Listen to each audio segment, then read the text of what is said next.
Yo, man, I haven't done one of these in a while. I've been pretty inundated with the end of my semester doing a thesis project, writing a play. Finished it, but it took a while. I'm sure it won't be done for the rest of my life. Like the version as it is right now is what I handed in, and I haven't had time to do anything, man. I haven't written a new song in a long time. I've been too busy. I'm trying to get the camera angles a little bit better. Like, ooh, that one's pretty nice. So you're not like up my nose for the entire video like the last one I made. So I just thought I'd start, as I'm here with my faithful co-host here, Stella, who's currently eating a little bit of grass, even though she ate really a handsome dinner tonight, but she's eating a little grass. That's her prerogative. But I kind of wanted to start like with a little PS. Actually, I did this. I've done a couple of these, and the video that got the most views so far was when I was talking about Ohtani, because Ohtani is just the man right now. And I actually was trying to be a voice of reason towards the end of spring training, amid the whispers that he should be sent down. But I myself really soft pedaled what he was capable of doing. So he comes out and looks like a cross between Barry Bonds and like Josh Beckett or Roger Clemens, like a great power pitcher. Actually, if you can believe it, I was there for Josh Beckett. Trust me, I'm a Yankee fan. So 2003 Game 6, and this guy has a better fastball than that, which is crazy, man. But Beckett at that point had like a filthy changeup, which I don't know if Ohtani's secondary stuff is quite on that level yet. But that was Beckett's, I think, third year? I think he came up at the end of 2001. Pretty sure. So this guy's just getting started. And this is just as a pitcher.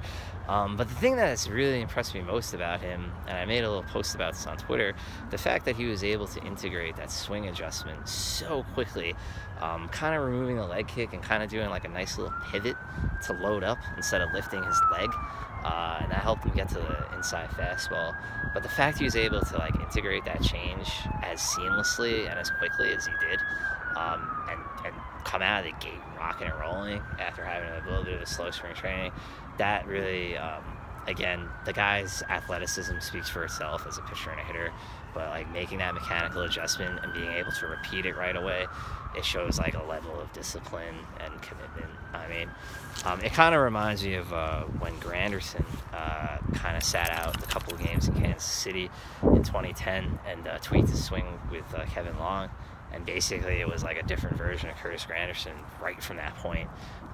So, you know, major leaguers are obviously capable of making mechanical adjustment, but for this guy to be coming over from being like massively successful in another professional league and being so young and like pulling this off, really impressive, man. So hats off to Showtime. And you know, I was really pleased that he missed. I gotta say, like, I never want a dude to get hurt, but he didn't. He kind of had a little ankle sprain, and he makes a huge difference in the game last night if he's playing. Even though Sabathia was pitching a left-hander late in the game, you know, with Chad Green, especially in that eighth inning, Ohtani's presence of not being in the lineup was felt. I mean, because it was Green still got in trouble that inning, but it was perfect bringing him in to face 3 straight right-handers. So boy, what a talent that guy is. And I kind of wanted to make the beef of this episode about something I find interesting. There's a lot of small sample size things that can be discussed early in the year that end up kind of fading to a ephemeral nature, like as time goes on and a bigger sample of data is collected about the season going on. This is a Gatorade bottle. That's my dog's. That's for her. She's eating a stick right now. She's enjoying that. We're taking a very leisurely stroll. It's nice. It's kind of a shit day. But tomorrow's supposed to be gorgeous. It's kind of a little cold and windy. I'm rocking my raincoat. But anyways, something that's really interesting flashpoint to talk about regarding the Yankees right now that has nothing to do with like the vagaries of like the early season fluctuation of performance, although I'm certainly happy they've won 9 in a row. This sample size is better than the last sample size, this small sample size, so that's enjoyable. But like a very real pressing issue that cannot be shooed away is the Brandon Drury, Miguel Andujar situation. I almost call him Chris Drury, the former Ranger great.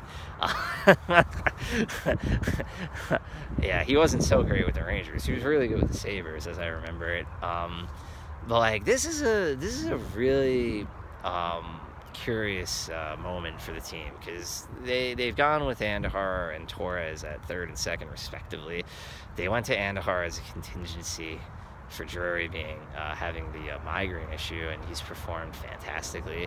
And Torres was more of a set plan where they got him a few more at-bats in AAA, secured another year of control. But I feel like in this instance it's a little more defensible because he was off slow and had missed a lot of time last year. So you have a situation where the infield as presently constituted has been fantastic. Didi, Andujar, even Torres is not tearing it up, but I've really liked what I've seen.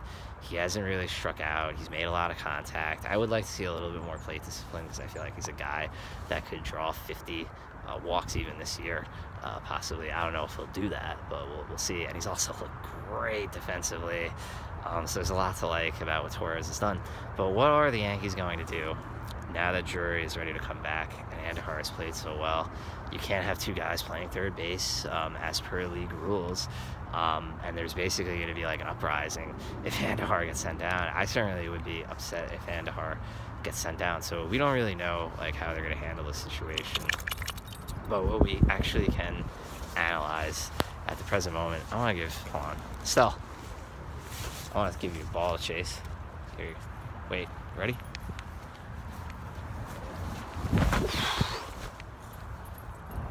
See her?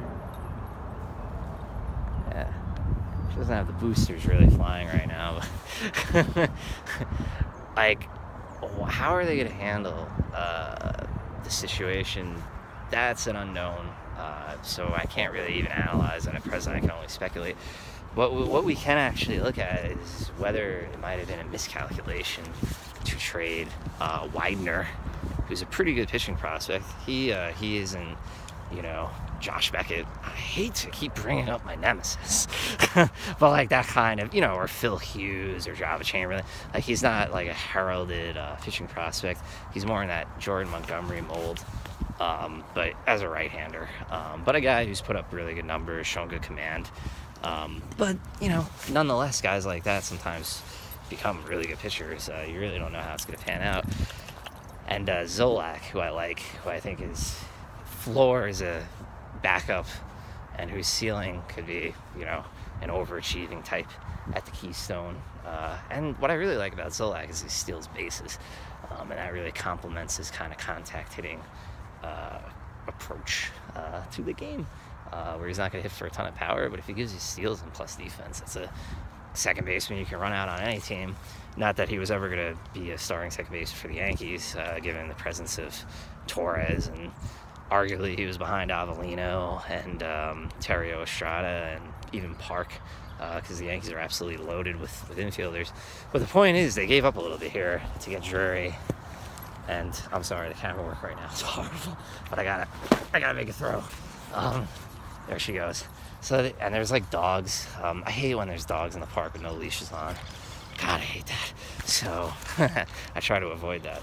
But like, right, they gave up something to get something, but like to get another young third baseman who you kind of had to make a commitment to, because you're trading assets to get him, and he's in his arbitration year, so he's very affordable. So this is the kind of guy you're going to give every opportunity to succeed. But why necessarily acquire such a player when you had Andujar already? Argument, I guess, Drury was more polished, he's a better defender, and Andujar was in Double-A for a lot of last year, believe it or not, for how good he looks. But he had a terrific year at Double-A, and he kept hitting when they elevated him to Triple-A, but he wasn't a guy who was coming out of his second exposure to Triple-A, where it's like, all right, this guy's ready to clearly rock and roll. It was a guy who maybe needed a little bit more polishing.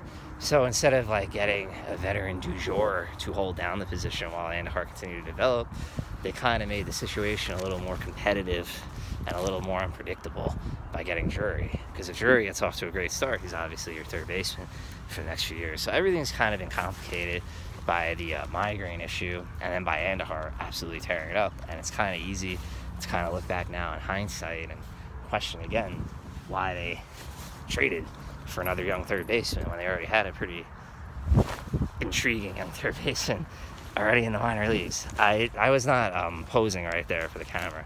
I was throwing another ball. And how do I feel about it? Well, my tendency now is to react based on what we're seeing and say, might have been better to either just go with Andujar and take the chance that a guy who, again, like in that one, I know it was only one game, but when they bought him up last year, in that one game against the White Sox, he hit the shit out of the ball.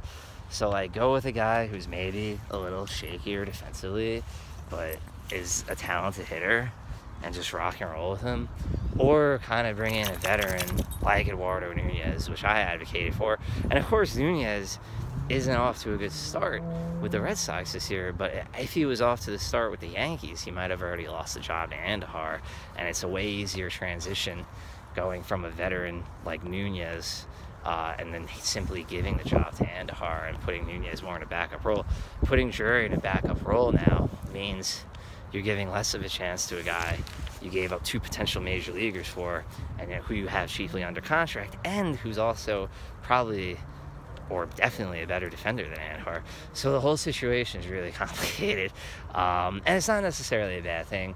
Although everyone's going to be, pretty pissed off if Andujar loses the job, and I will be too, probably. It kind of reminds me of 2009 when they were ready to obviously compete for a title that year after signing CeCe and Burnett and Teixeira, but they overloaded the outfield, where you could say, like, where are you going to play all these guys? Because you had Melky and Gardner competing for center field, and you had Swisher and Nady competing for right field, and first base is obviously taken by Teixeira, so you had, like, a lot of different dudes. I remember when they got off to a 13-15 start, Gammons was like, this team's a mess, like, because now A-Rod has hip problems, and you can't even move him to first because you got Teixeira. Obviously, the team ended up not being a mess at all. But again, early season reactions happens to the best of them, even Peter Gammons. But, like, the thing is like, there's too many guys in too few positions, but it ended up resolving itself because Nady needed Tommy John surgery on an elbow that had given him problems previously in his career. And unfortunately bit him at the beginning of 2009. And even early in the year, Gardner went on the DL, and Melky kind of assumed the center field job and basically became a center fielder. So things, and you could argue this situation has played out similarly. The only thing is Nady was out for the year, and Drury's coming back, and now he's coming back, and you can actually really speculate about whether he's going to be a much better player now with the migraines being managed. Is he going to take a step to being like a star level player? Because there's things in his statistical profile that you like. He hits doubles that could turn into homers as he goes into his mid-20s. He's versatile, and again, he's a good defender at third. So even though the strategy was the same of overloading the players, I don't see it resolving itself as cleanly in 2018 as it did in 2009. That's the key difference.